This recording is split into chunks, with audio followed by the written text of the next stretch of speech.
And this next piece I will read, which is a more recent piece, a much more sentence-oriented piece, is called "People Shouldn't Have to Be the Ones to Tell You."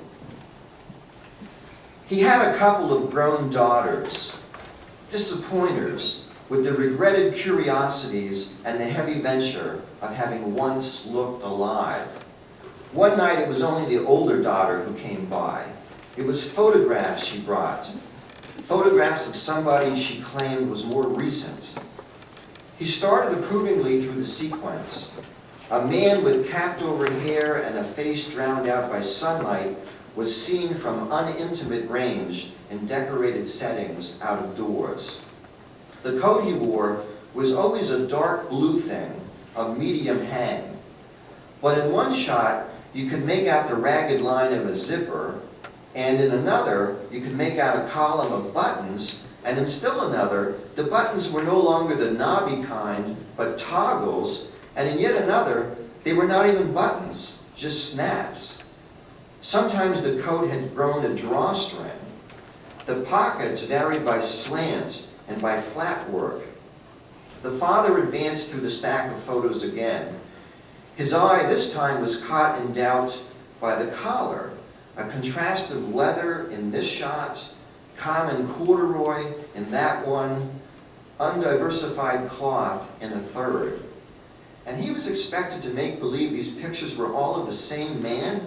He swallowed clumsily, jumbled through the photographs once more. "But you'll still have time for your sister," he said. Her teeth were off-colored and fitted almost mosaic-wise into the entire halted smile. 2. A few nights later, the younger daughter came by. A night class was making her interview a relative for a memory from way back, and then another from only just last week. He was not the best person to be in recall, but he thought assistively of a late afternoon he had sat at a table outside a gymnasium and torn tickets off a wheel, one at a time instead of in twos and threes, for the couples and threesomes drifting in. He had watched them file arm in arm into the craped-up place with a revived, stupid sense of how things ought to be done. A banquet, a dance, he never stayed around for such things. He saw his words descend into the whirling ungaieties of her longhand. And a memory from just last week, she said, easier. At the laundromat, he had chosen the dryer with a spent fabric softener sheet teased behind inside it. He brought the sheet home afterward to wonder whether it was more a mystization of a tissue than a denigration of one. It was sparser in its weave, yet harder to tear apart, ready in his hand when unthrobbing things of his life could stand to be swabbed clean. He watched his daughter wait a considerate, twinging minute before she set down the tumbler from which she had been sipping her faucet water. "Your sister's the one with the head for memory," he said. "You ever even once think to ask her?" 3. Most nights the man's hair released its oils into the antimacassar at the back of his chair. The deepening oval of grease could one day be worth his daughter's touch. He got the two of them fixed in his mind again. The older went in for dolled-up solitude, but was better at batting around the good in people. Her loves were always either 6 feet under or 10 feet tall on account of somebody else. The younger was a rich inch more favored in height, but slower of statement. Men, women, were maybe not her type. But she was otherwise an infatuate of whatever you set before her. Even the deep-nutted cledges of chocolate she picked apart for bits of skin. The daughters had tilted into each other early, then eased off, shied aside. 4. Then they were wifely toward him for a night, poising curtains at his streetward windows, hurrying the wrinkles out from his other good pants, running to the bathroom between turns at his dirt. The older holding the dustpan again, the younger the brush, a stooped, ruining twosome losing balance in his favor. They were on the sofa afterward, each with a can of surging soda.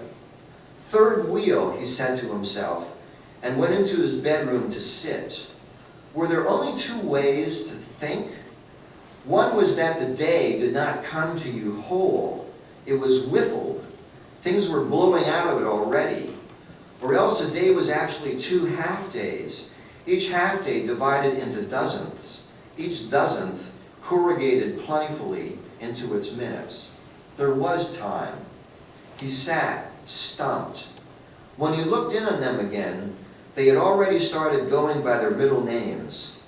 Hard-pressed, stand-pat single syllables, Barb and Dot. 5. The next couple of nights, he kept late hours, pulling his ex-wife piecemeal out of some surviving unmindedness.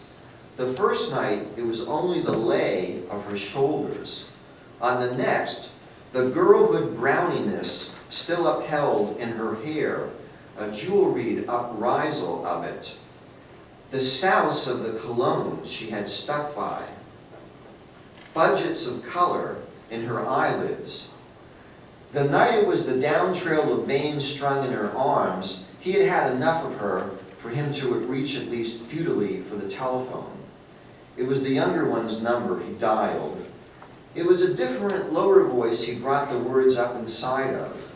She had never been one to put the phone down on a pausing stranger. People shouldn't have to be the ones to tell you, he said. 6. One night he went over their childhoods again. Had he done nearly enough? Their mother had taught them that you can ask anybody anything, but it can't always be, "Do I know you?" That you had arms to bar yourself from people. That you had to watch what you touched after you had gone ahead and touched some other thing first. That the most pestering thing on a man was that thing that kept playing tricks with how long it actually was. For his part, he had got it across that a mirror could not be counted on to give its all. If they should ever need to know what they might look like, they were to keep their eyes off each other and come right to him. He would tell them what was there. In telling it, he put flight and force into their hair, nursed purpose into the lips, worked a birthmark into the shape of a slipper. Each of them had a room to roam however she saw fit, in either fickleness or frailty. Rotten spots on the flesh of a banana were, the father said, just ingrown cinnamon. The deep well of the vacuum cleaner accepted any runty jewelry they shed during naps. The house met with cracks, lashings. They walked themselves to his chair one day as separates, apprentices at the on-rolling household loneliness. The older wanted to know whether it was less a help than a hindrance that things could not drop into your lap if you were sitting up straight to the table. The younger just wanted ways to stun her growth that would not mean spending more money. When they were older and unreproduced, he figured they expected him to start taking after them at least a little.